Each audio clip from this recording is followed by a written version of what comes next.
Hyatt, and I'm a magician from Milwaukee, Wisconsin, and I'd like to show you a cool card trick. Before we start, though, we don't really have a deck of cards. All we have is the box, and it's actually blank, so we're going to have to change that real quick.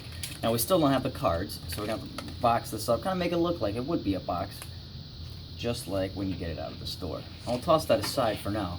I'll get back to this in a second.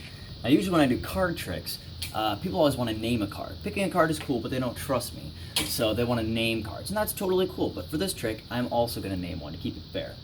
So, before this trick starts, before we get into this, I'm going to name a card, and I'm going to name that card Andy. And that might sound a little bit crazy to give a card a name, but actually, if we take a look on the back of every single one of these cards, you can see that we have different names written on the back of them.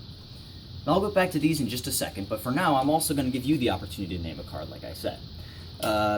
Because you're not here, I'm just going to randomly choose one. We'll go with this one here, the Three of Spades. Again, it could be a totally free choice. Now, we also have a bunch of names here on the back of these cards, and I'm going to show you these ones right now. And if you want, you're going to pick out any one of these names here. Now, we got Mark, Bill, Mike, any of these ones you saw before also would work. Vic, Dick, Jick, Steve, Mona, Lisa, Tom, Jerry, Sam, Matt, whatever, a bunch of different names here. And we could go through them, but I'll just, again, choose another one at random. Let's go with Rick. All right.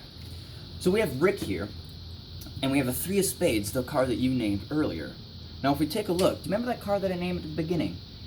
I named that card Andy. If we take a look at the back of the Three of Spades, you can see written on the back is the name Andy.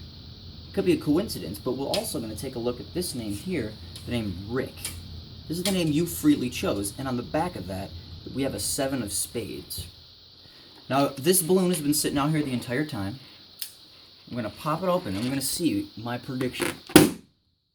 Alright, inside of the bag, if we were to open it up, we can see we actually have inside a piece of paper.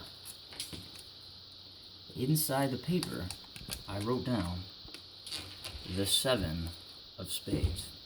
That's all. Thank you guys very much. Peace out.